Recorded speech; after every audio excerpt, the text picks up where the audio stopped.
Councilmember Sherman, In person? Councilmember Gutierrez, Here. Mayor Nesco, Here.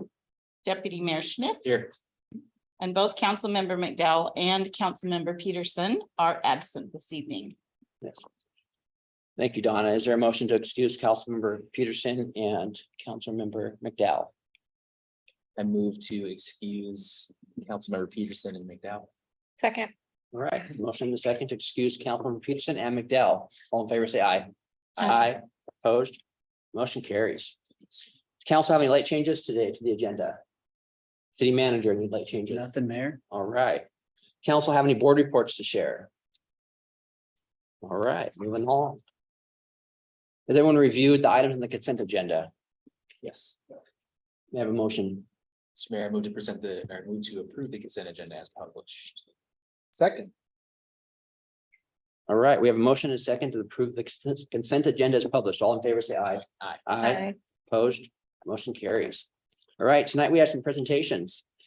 We have three tonight. The first one is from Amy Cooper with Downtown Merchants. Thank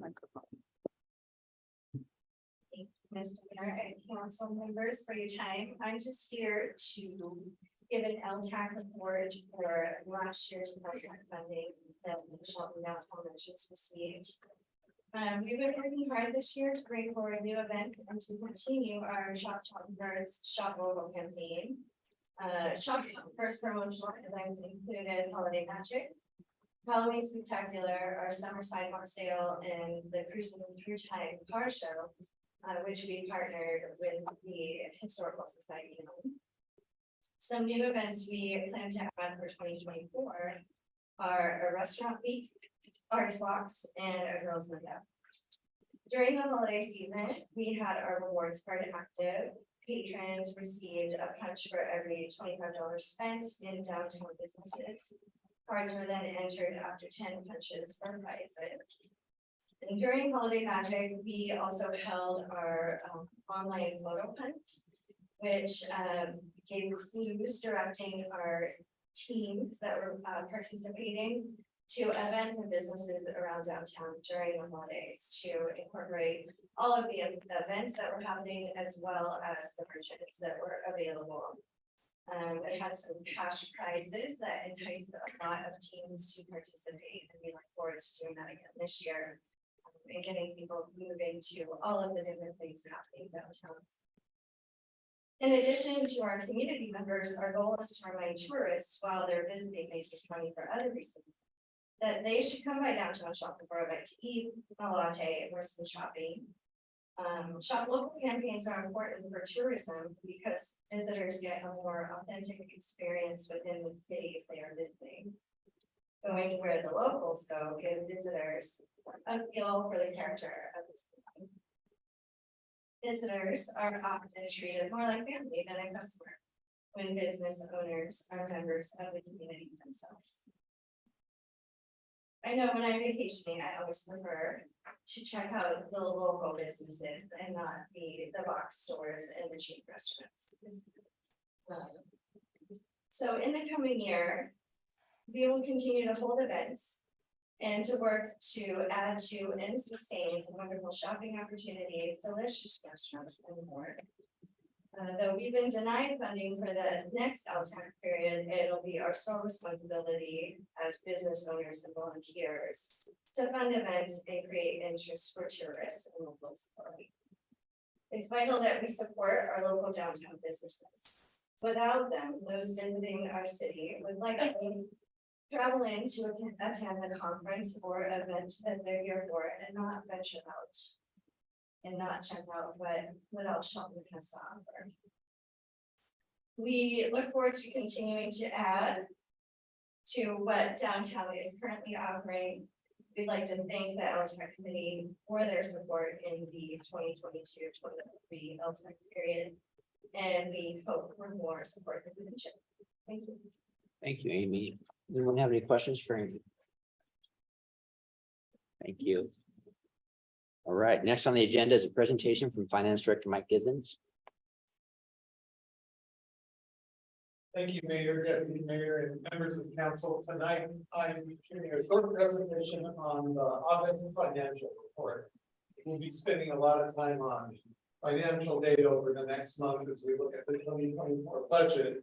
But this is a good review of where we're at. While I focus most often on these reports on the general fund, all the funds are presented in this report, so I know sometimes that has been our focus over this year. But certainly the other funds are detailed in here as well. So the August financial report gives us, again, more data in the fiscal year to better predict where we're at. If all things were spent equally at the end of August, we'd be at. All right, if you want to run those two, the two will be up by the time you get back. And 67% of revenue received, but not everything's equal, as we know. In some ways, I wish it was. It would make predicting a lot easier, but think we pay certain bills at one time a year that are large, projects and that sort of thing. So on page 1 here, you'll notice that the revised and estimated budget shows expenditures exceeding revenue. So when we revised the budget with you in June, our expenditures exceeded by 1.3 million. Notice that we're estimating now to end the year at $253,000. That's where expenses exceed revenue. So that's a lot better. I think really the focus here is that our goal is to match ongoing expenses with ongoing revenue. So there may always be a time where we have expenditures budgeted to exceed revenue when we're using grant money or any fund balance to fund one-time costs. But that's been a lot of hard work on city staff to match those ongoing costs with the ongoing revenue. So that's something that I wanted to celebrate just a little bit. If we can skip forward to page 5. I haven't talked a lot about this, but we show a month-to-month comparison of revenues and expenditures. And I like to use this page to gauge where we're at with prior years, particularly the last fiscal year. Sales tax is our largest source on the revenue side for the general fund, and you'll notice that it was up in August. I think this is partly attributed to, and these are receipts then from the month of June because sales tax lags 2 months. But that's a pretty robust month for consumer spending, a lot of events in town. Driving tourism into town helps in a lot of ways. It helps our local businesses and it helps the city budget by having people spend money in town. So that's where that is. On page 6, it shows the sales tax breakdown. We show this every month.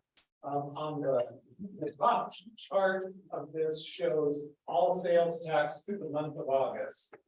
And then the different breakdowns that the Department of Revenue gives us. So whether it's retail, professional services, construction, etc. And then the bottom chart shows the sales tax received just in the month of August. And it allows us to see in particular months where certain areas by tax type change and vary to better predict where the revenue will come in. So by looking at it through August, you don't necessarily notice much, but then when you come down into August, and remember, these are sales taxes reflected through June, it really kind of tells you, okay, is construction up probably during the summer? Our retail varies a little bit, but we tend to see it eat a bigger piece of the pie or consume a bigger piece of the pie towards those heavier shopping months. So those are useful for us and are part of how we use to predict where the budget's going. And then I wanted to end up on page 7, where I seem to always end up this report. But it shows the estimated fund balances, and it's important for us all because we want to see those positive estimated fund balances, which we do. So we monitor that carefully. Of course, cost center managers and other directors monitor this to make sure that where we're going to end the year, particularly enterprise funds, they're looking at those really carefully. I think I pointed this out before. We watched carefully that solid waste fund as we close out the C Street landfill to make sure we have that ending fund balance to spend on the ongoing monitoring costs and so forth. So we expected to draw the total fund balance down, but everything's looking good at this snapshot. And then at the bottom of this page is our update on FTE, and there isn't a change from the prior month. I do want to let you know that as you hear a presentation on the 2024 budget, we'll be taking some of those positions that are in the unfilled column or vacancies as of August 31st and making some recommendations to either reallocate them or reduce them to bring the general fund into balance. But we'll have more on that in the 2024 budget. That includes my prepared remarks. If you have any questions. Thank you. Anyone have any questions? Thanks, Mike. Yeah, thank you, Mike and Mark for bringing that back into, bringing that close to balance. The initial 1.6 million. It was looking like it, we brought it down, and that's thank you. So a lot of hard work by all the staff. Yes. Appreciate all this. And some of the positions that were eliminated did not, the work didn't go away. They were just passed on to other people, give them more work to do. So thank them as well. All right, our last presentation is an annual report from the Shelton Police Department. Captain Chris Kostat has details for us. Good evening, Mayor, good evening, Mayor, consumers. Mary, good afternoon. First. Each year, the police department generates an annual report and a professional standards report. Both each of the reports are available online, generally within the first quarter of the year. The annual report contains staffing, hiring, and promotional information, calls for service, case report statistics, criminal and traffic statistics, department programs, and complaints. The professional standards report, which I'm not going to get heavily into, I do want to show how it ties into some of our statistics in the annual report. Contains information regarding citizen complaints, internal investigations, vehicle pursuits, officer involved collisions, use of force statistics, and bias-based policing statistics. Yes, that's where I thank you, Mary. Get ahead of me, that's okay. The Shelton Shelton Police Department consists of one chief, myself as a captain, 5 sergeants. 4 of those are assigned to patrol division. One of is assigned to detectives and administration. We also have 2 full-time detectives, 9 patrol officers right now. One of those is currently in the academy, and we anticipate hiring one additional one in December, which will give us a total of 10 patrol officers. We'll see what the future brings us. And we also have 2 records and evidence technicians. The mission of Shelton Police Department is to provide excellent service and protection through leadership and partnership with the community. Protecting the community is at the core of what we do, but we also provide a variety of traditional and non-traditional services. We will accomplish our mission by being leaders in the community and working hand in hand with the public to make Shelton a great place to live. Next slide here. Perfect. Okay, so last year we lost 2 officers. One of them went on to lateral position with another department. The other officer retired after 22 years of service with the Shelton Police Department. That was Officer Paul Campbell. He started in 2020 and ran from 2022. He ran a variety of assignments. He was accident investigator, officer in charge, detective, field training officer, and he's followed up at the end with as being a school resource officer for a number of years. He was actually my full training in 2006. Had a total, I think he had about approximately 25 years of law enforcement experience, 22 in the state showing, so wanted to recognize that. Next slide, Mary. Perfect. So with losing certain people, we have to gain more individuals, obviously, to fill those positions. We were able to fill it with 2 lateral positions and 1 entry-level position. And if you're not familiar with what a lateral police officer is, it's a police officer that has completed the 720-hour police academy has been hired by a police agency and passed their probationary period. So we were fortunate enough to hire 2 of those last year for our openings. The first one was Officer Justin Whitley. We stole him from the Scohomish Tribal Police Department. He had about 3 years of experience on it, and he is very beloved in this community. He's just an awesome officer to have there. He's doing wonderful. The second officer we got was Officer Mike Ghetto. He worked in a number of different agencies, and prior to the last one that we picked him up from, he was in Cleary, just prior to us grabbing him. I think he has about 12 years experience or so. He's doing tremendously well. He was just promoted to detective a few months ago. So he's just kind of an extreme asset with the Shelton Police Department investigations. Our last hire was Officer Gano. He was an entry level, which means he had to go to the police academy and attend that. He no longer works for the department, but he still works for the city. He's currently in code enforcement up there, and for the year, he's just doing a fantastic job up there. Yeah. All right, next slide. Thank you. Promotions last year, we had 2 detectives that were promoted to sergeant. The first one was Sergeant Detective Roach, now sergeant. He is currently a patrol sergeant and in charge of being a training manager. Sergeant Lawson was promoted roughly at the same time. He is, however, not with us anymore, as he lateraled to another department. So as you can see, we all steal from each other, and we lost that. So, but you know, what are we gonna do? We just keep playing this game. I also like to recognize Officer Olson. He commemorated his 20 years of service with the Shelton Police Department last year, and thank you, Sergeant Patton. He has his 15 years with the service for the Shelton Police Department last year. Also like to mention Officer Diaz was nominated as Officer of the Year last year, and I want to explain to you how he becomes Officer of the Year, because this is not an arbitrary decision that either Chief Beeson or I make. Just picking them, name out of the hat or someone you like. It actually has a process developed into it, and what happens is every police officer within the agency writes a memo or has a personal conversation with the chief on who they think that this officer here should be and why.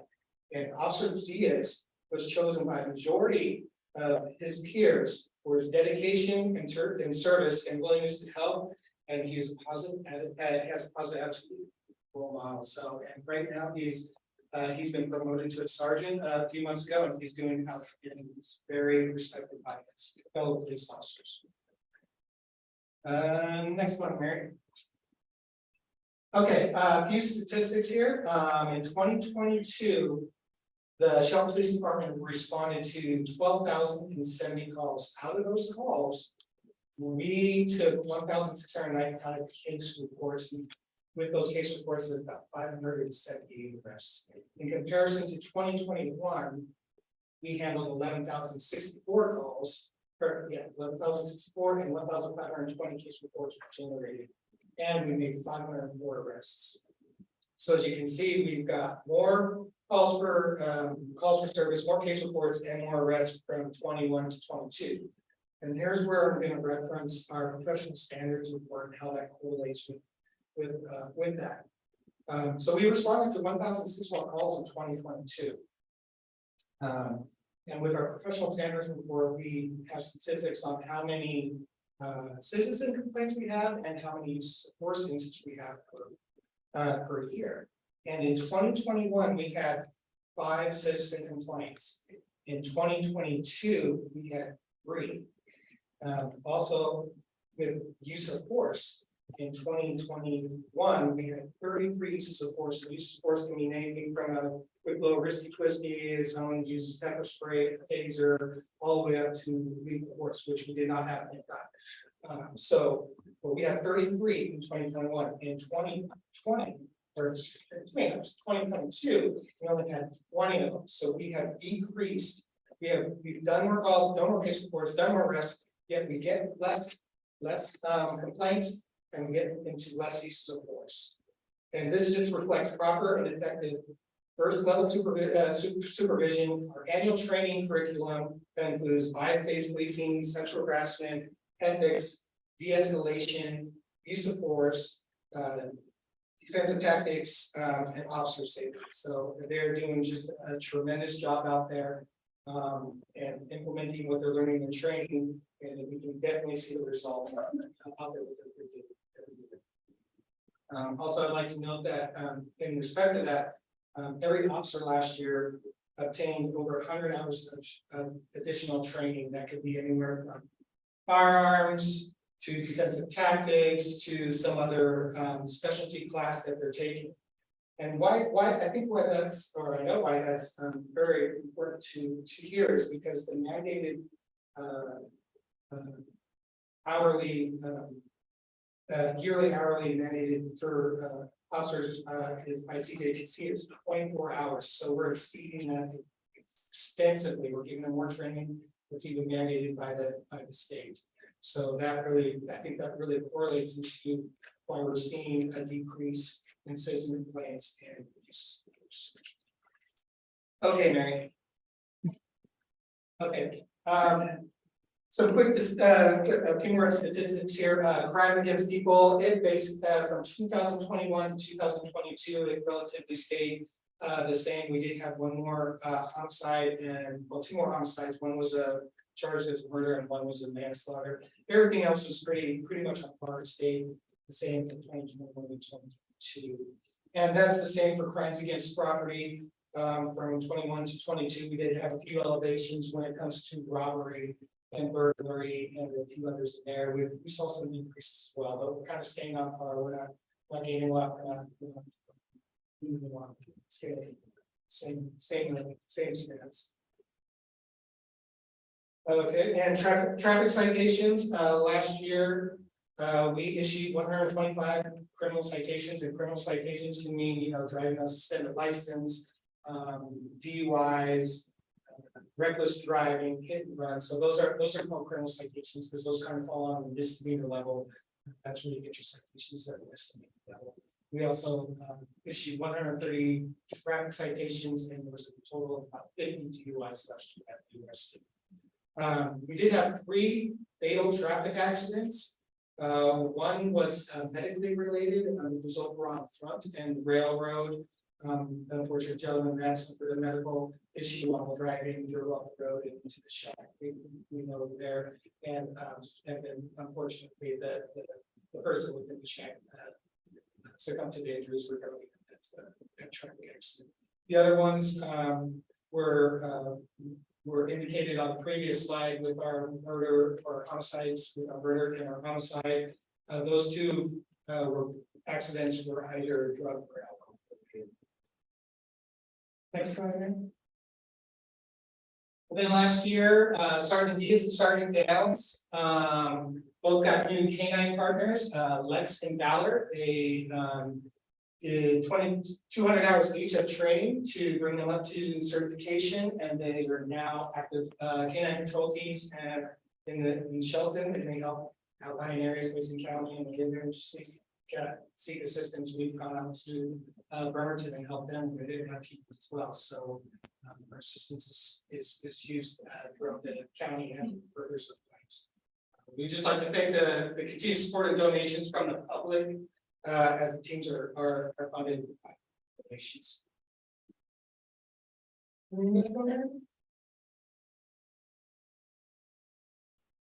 And let's see here, just a little side story before I get with Shop and the Cop.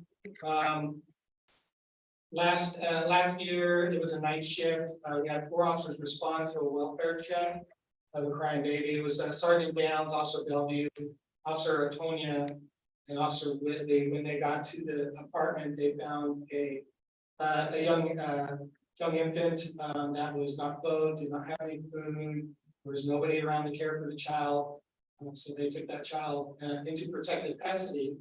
The unfortunate thing about taking a child in protective custody about 2 o'clock in the morning is CPS isn't readily available to respond to our needs, so they had to take this custody. They actually brought it down to the Shop Police Department. Officer Tony went to Walmart and got clothing and food, diapers and all the necessities for this child, and then they cared for this child for a few hours until CPS could arrive and take custody for us. So that just, I like to show that's a great representation of our values and our community and what we do. But there's there's just nothing that is out of our reach sometimes. The catch all for everything, and that's our responsibility. We got babysitters for a child until we get it to the proper place, and that's what we're going to do. Last thing I have on my agenda is shop with the cop. Every year, every year for the past few years, we've done shop with the cop program with Walmart. They give us a $5,000 grant, and then we coordinate a selection of about 30 to 40 kids or so, and we're taking shopping. Last year, we had 40 kids participate. We had the help with Mason County Sheriff's Department, Squaxin Island Tribal Police Department, Washington State Patrol. So it was a great effort by all these departments to come together and get a good Christmas to kids who really deserve kids.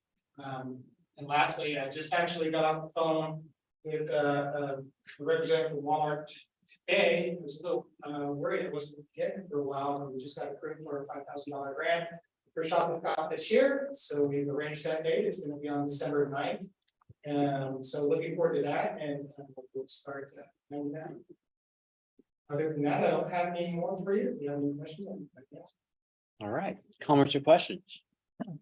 Just want to shout out, I've been working with the MACECOM staff, got to know the records staff. So I noticed in your report there, they've compiled a lot of PDRs. They do over 1,000 PDRs and 12,000 reports. That is correct, So, yes.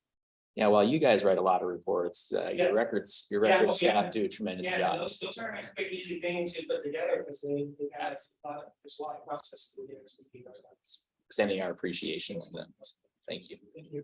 I just want to extend a big welcome and thank you for all the things that you do, and especially when on difficult call outs I've been up that I've observed, the professionalism, the high standards of professionalism and patience and understanding that the police force uses when they deal with all the citizens. So I've just been very impressed by all the officers that I've seen and how much they do care about the citizens. And I just want to let all the citizens know out there, it's okay to call this police department and call in, and you are safe with these folks, that they are taking care of us. So that's the message I want to put out there, that I really appreciate what you and Chief Beeson have been doing and all the officers. So but I've 100% just faith in you to keep us safe. So just put it out there.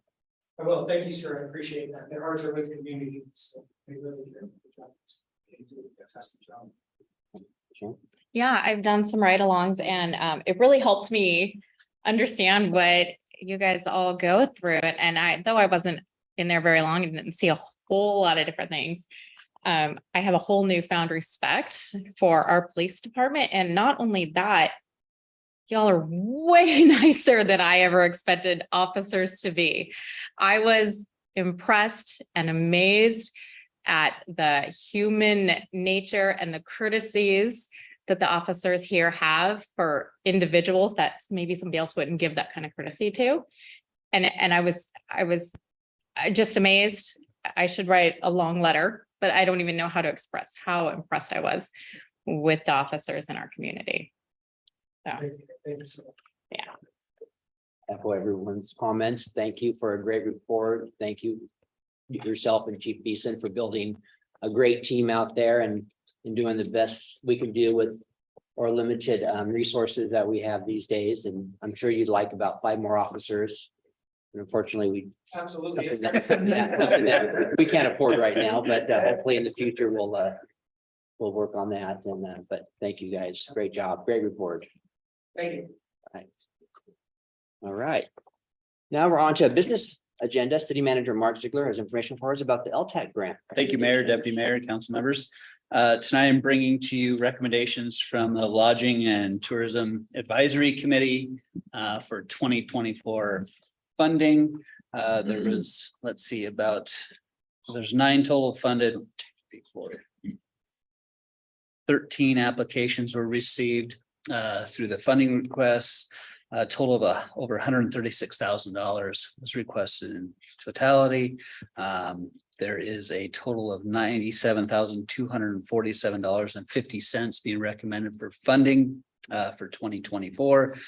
These include Bluegrass from the Forest, the Mason County Forest Festival Association, Mason County Disc Golf Association, the Chamber of Commerce, amongst other projects and programs.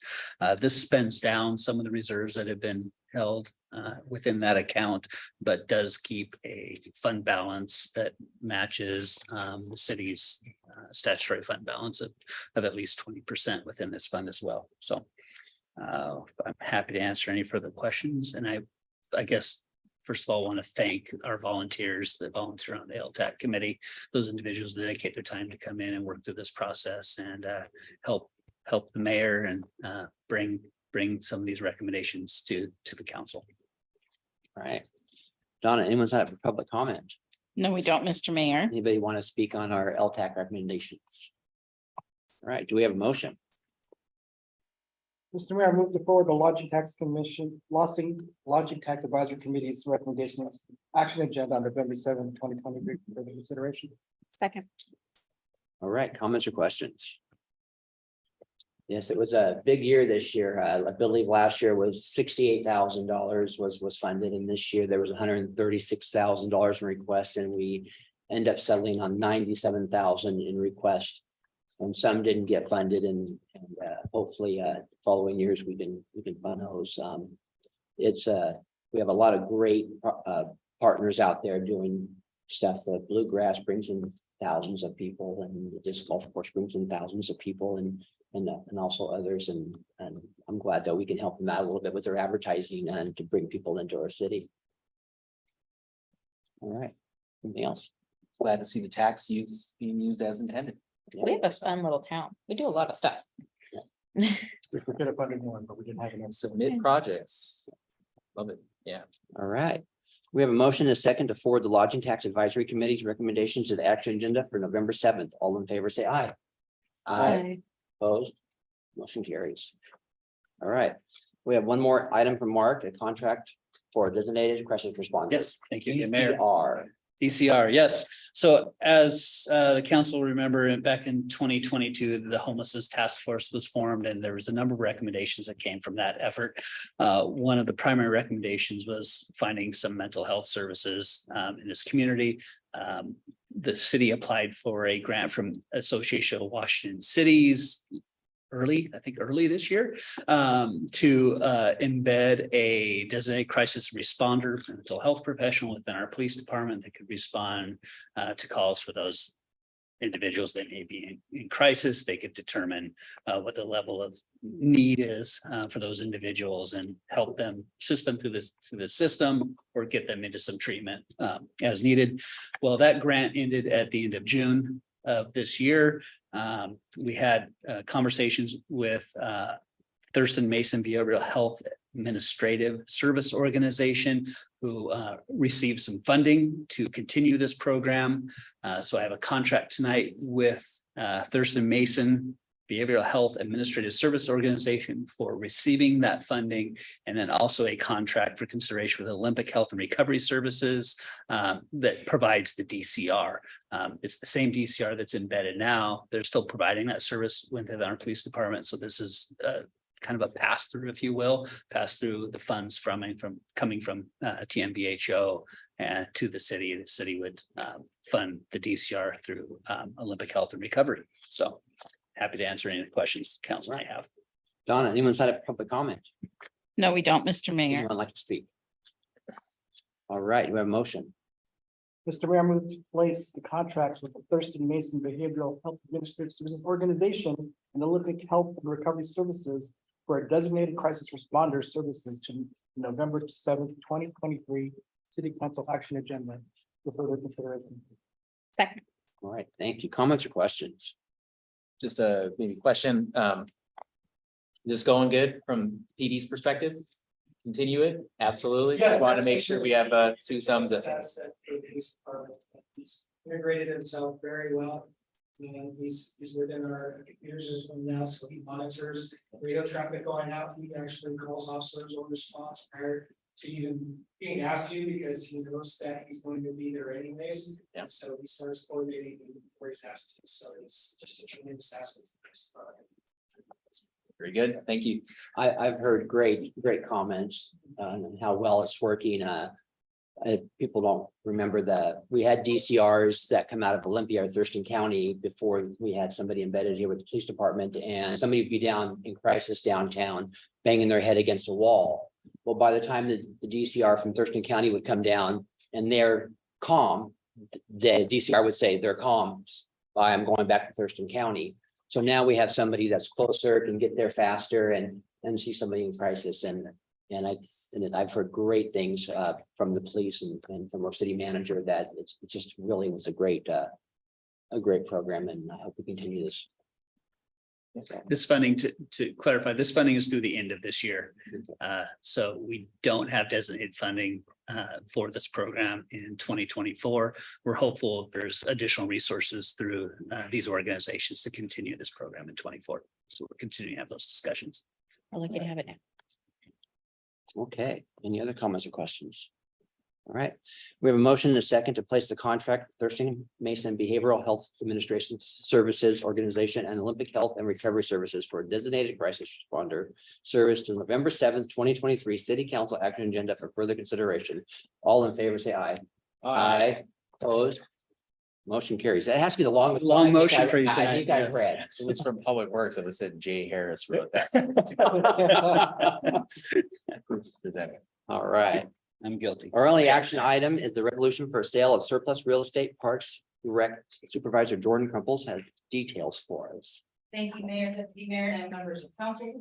Tonight I bring back to you the piece of property within our North Neighborhood Park. The sliver of property is a little over 2,000 square feet, and the whole park is a little over 72,000 square feet. We are looking to surplus this piece of property to the neighbor next door who is already kind of utilizing the space. For us, there's no negative impact on recreational value towards the park. It was in the back aspect and wooded area, so there's no, for active rec, there's no negative impact. So the overall value again for the overall property is 200,000. So, and the sliver of property that we would be surplusing is valued at 6,000. So, just we're looking for a final approval tonight to surplus the property to the neighbor. Any questions? Thank you, Jordan. Anyone sign up for public comment, Donna? No, Mr. Mayor. Anyone would like to speak?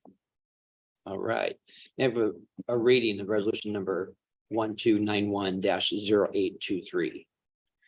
Resolution number 1291-0823. A resolution of the city of Shelton, Washington, declaring certain real estate under city ownership surplus to the needs of the city. Thank you, Donna. Do we have a motion? Mr. Mayor, move to approve resolution number 1291-0823 as presented. Second.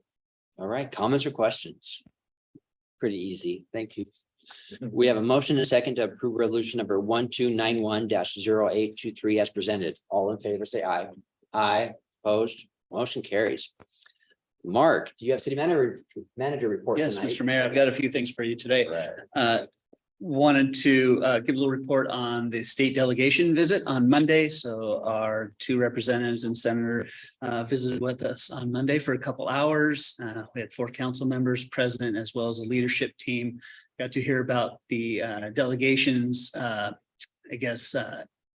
opinion of what will come of the short session after the first of the year. There's not a lot of capital funds left because it's this short session. So large infrastructure projects probably won't see funding. There is the ability to make some requests. We're putting together a legislative agenda that will come to council most likely at the end of November for consideration, so we can put forth with our lobbyists and make sure that gets into our representatives beforehand. But we had a lot of conversations out in the tour about about our agendas and the infrastructure needs we have in our community. We visited the Angleside pressure zone, showed them the tank. They could actually visualize the tank and the pressure station up there, and how the impact of the Coffee Creek subdivision and the other kind of pressure of residential development in those areas that we have. Representative Griffey is a former firefighter. He understands fire flows, so it was good to have somebody like that in the van with us on the tour that could communicate the real life experiences those folks face out in the field when they're providing public safety that is so desperately needed here, and the resources and the infrastructure we need to support them. We visited the satellite wastewater treatment plant, talked about the needs there and the economic development potential with expansion of that system and the upper Mountain View pressure zone as well as looked at a couple of the other subdivisions coming down the pike, including Meadows Edge, just on Shelton Springs Road that broke ground, I believe, last week. So that annexation you saw earlier this year, and they're off and running with their preliminary plat work, get their public infrastructure in place. 36 houses just off of Shelton Springs subdivision. I also went up to Olympic Heights above the college in that subdivision that's slated there. So got to show them some of the impacts that we're going to be seeing in this community, some of the infrastructure deficiencies that we have currently, and that we could see with some of these impacts and how we're addressing those. So valuable conversation. Mayor was with us on a little trip, and I think it was worthwhile to have that opportunity to further explain Shelton's needs to the representatives in Olympia. Yep, climbed in a 30-year-old van and drove them around. Yeah. Oh, not quite 30. Maybe we'll get a van for Christmas. 27. Yeah. It was great it was great being with them and showing them, what their needs are in the future. So Yeah. It's important that they understand.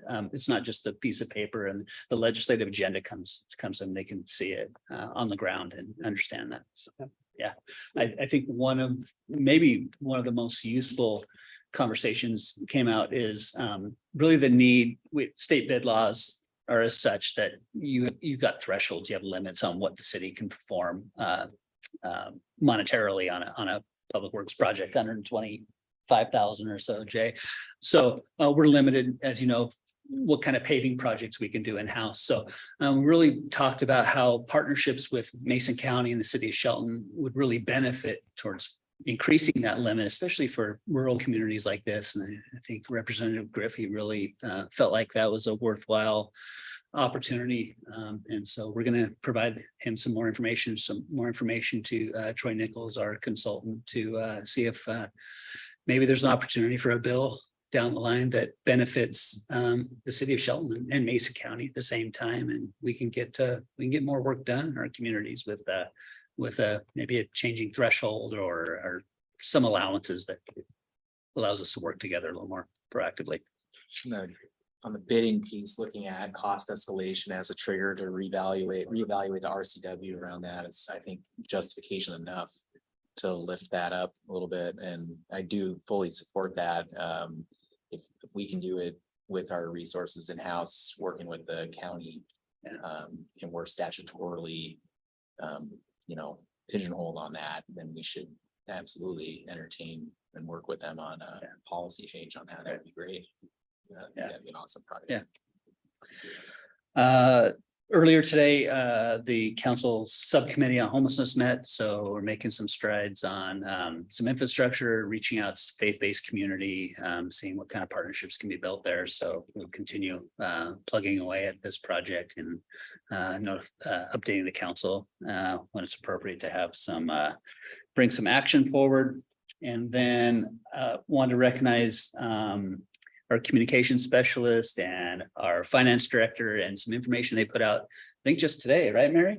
Yeah, so kind of a budget 101, if you will. So as we're entering budget season, we want to inform the public on how budget's formulated, how the tax funds are brought in, what they can be applied to, really, how this whole little system budgeting works. So it's not it's not extremely detailed and complex, but it provides enough information that you understand how tax funds are collected, where there can be the associate spending can be placed within the city's budget, what some of the constraints are, how much of the property tax is actually collected in the city. When you pay your tax bill to Mason County, how much comes to the city, state, schools, places like that. I think there's some misunderstanding, I think, over that whole system and taxation. So this is out on the website. We're promoting it as well. We hope that it garners communication, better understanding with our community as we adopt a budget coming up here in November. There'll be another iteration of this. They'll talk more about the actual spending of those funds as we work closer to, again, adoption of that budget. So we'll continue providing information like that as we move forward. I think one of the projects we're talking about revolves around code enforcement. And particularly, when we talk about 1411 Railroad, and we all want some resolution to that property. But we have statutory requirements we have to follow, and being able to communicate those statutory requirements so the public understands what we're going through and what we have, the requirements that we have to meet before we can take action there is really important. So we're going to take every opportunity we can to communicate those processes so the public can better understand what we're doing and how we're functioning here at the city of Shelton. That's all I have for you tonight. Anyone have any comments or questions for the city manager tonight? Right. At this time, members of the public are invited to make public comment on any topic not listed on the agenda. Donna, anyone signed up for public comment tonight? We do, Mr. Mayor. Our first person is Clay Long.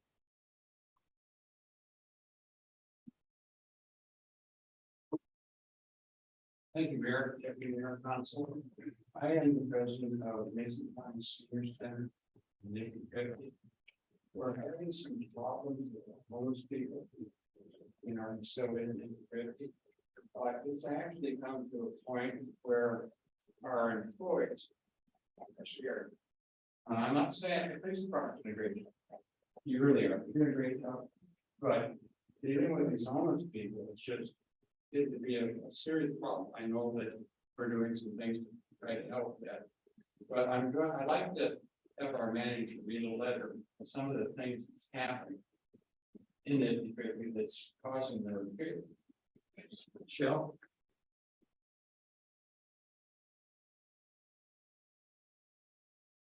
So hopefully I don't miss this up. My name is Michelle Marks, and I'm the manager at Keeper Post. We are part of the Mason County Senior Activities Association, a local nonprofit in Shelton. The store has been in business in Shelton for over 37 years, and this is my 15th year working for the association.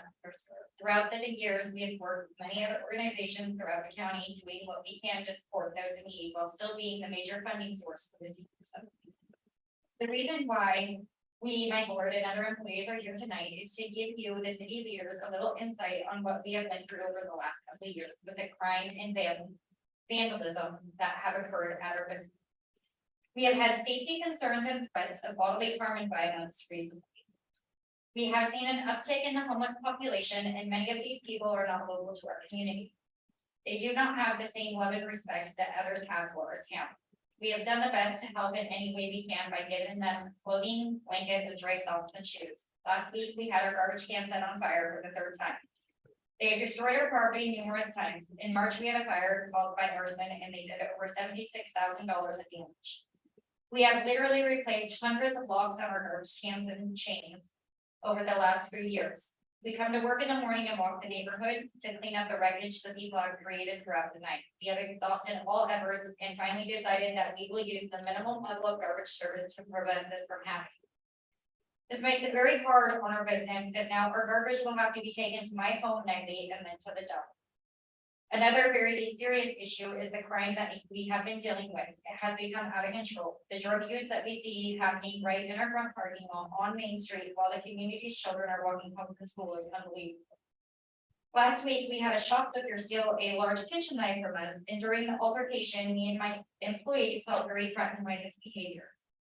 We always work in teams because we are uneasy by the people who walk through our alley during the day when we are receiving donations. The safety of everyone, employees and shoppers, is always on my mind. Thank you, and I would like to say thank you to the police department, because every time we called, we had a great response. We appreciate it. Thank you. You couldn't even tell she was nervous. It is a problem. I don't know what the Do solution you want is. to, Mr. Mayor, do you want to add, Do you want to add? do you want to do those as two different public comment sessions? Yeah. we could probably- Okay. We could probably All right. do that. Okay. Give you like 2 minutes, I guess. since you talked first. Sorry. So, I know Mary's bill mandated on the homeless. I don't know if that's something that we can look at. We're here to help, but we need help. So anything that, is on sort of mayor can help us with, we appreciate it. Thank you. Thank you.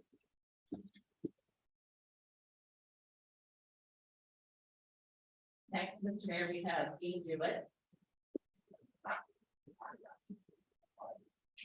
Good evening, Dean Jewett, lifetime Mason County member. It's kind of ironic that we have that nifty thrifty that come up that had that kind of conversation. You are all very well aware of what is going on in our community, and so are the police officers. So to continue to hear this, and how many times I've said it, it almost floors me to where we're still at. To me, and I know this upsets the mayor, is that it's a dereliction of duty.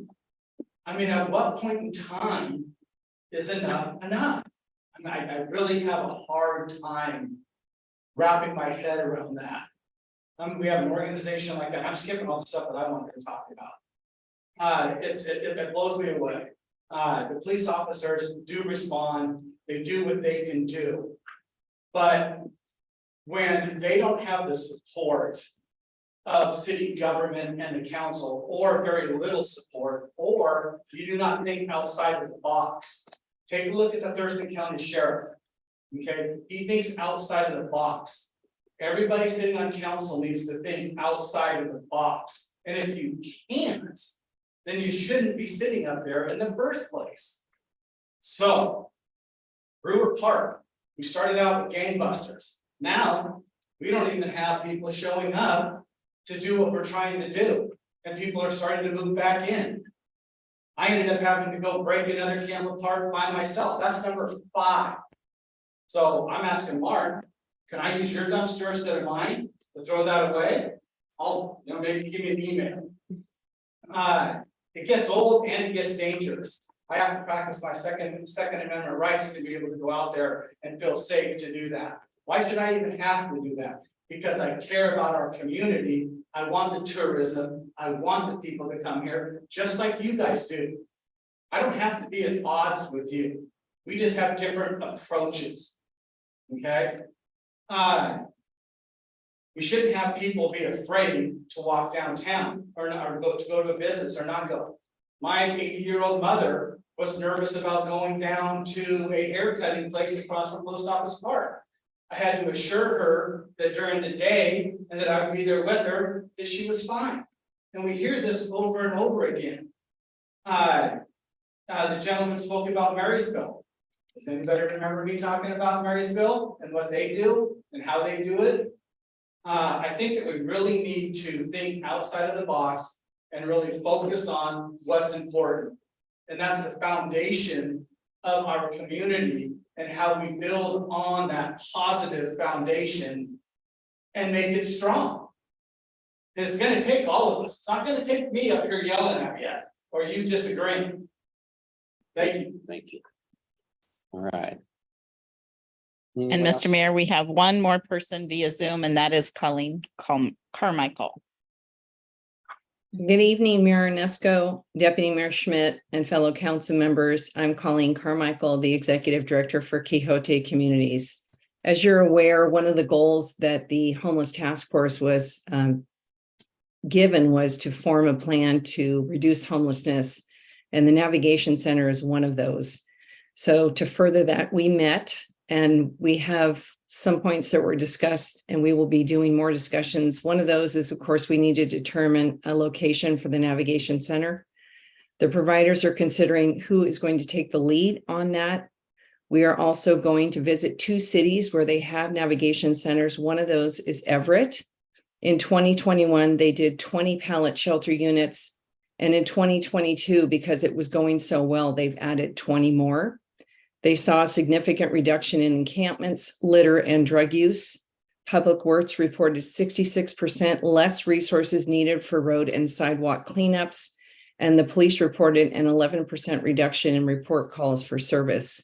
Longview is another city that has the pellet shelters. They did 50 starting in 2022. And in just 2 months, 3 people have already found permanent housing. Jason Dose was part of the meeting from the city. He had questions about zoning and permitting, which was answered by the city of Everett's presentation. The site rules, provider agreements, site prep, and all information needed to establish a navigation center with pallets is available from Everett as well as Longview, and they're willing to share their information with us. Funding opportunities will be forthcoming in March of 2024, so we need to meet monthly until we come to a proposal that we will submit to the city and county. And the next meeting we have is scheduled for November the 6th at 11 o'clock. Thank you. Thank you. All right, does anyone in the audience like to speak that didn't sign up for public comment?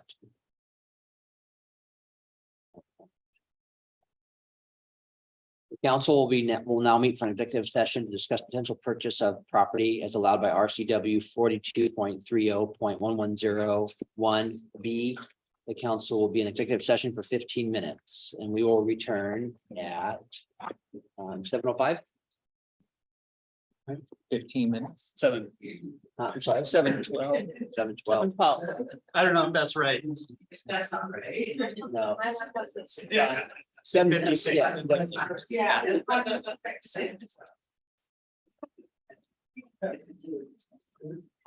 I think that's a little tight, right?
Will you go up to your here?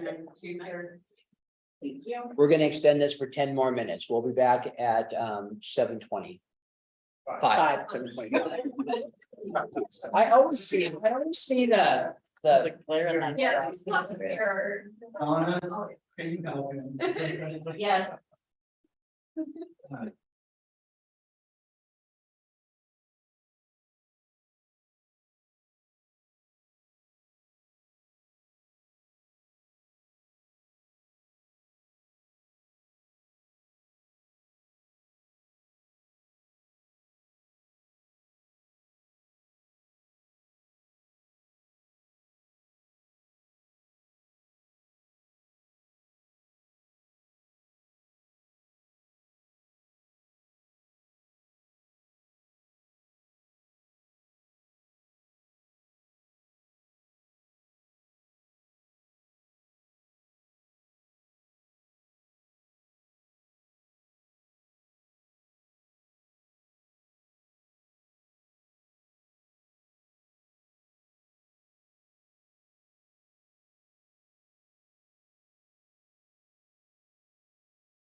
And I wanted more people to come and talk about it. They're probably gonna tell you, how many times have you called that? There all the time. Well, you know, we don't try to, we don't. They just walk out. No, I donate every Monday. It's really something I do. And then once every 5 drop. All right, I know why everybody sat down. Because let me get my clock going here so I don't say the wrong time. This meeting is adjourned at 7:20 PM. Uh-oh. have to go ahead. There's a couple more things. What did I miss? Your agenda. Next. Oh, council. Okay, the meeting is not adjourned. Council having no items for discussion. Unadjourned. Nope. All right. Just kidding. Our next meeting is Tuesday, November 7th at 6 PM. We also have a study session on October 24th at 6 PM. Now this meeting is adjourned at 7:21 PM.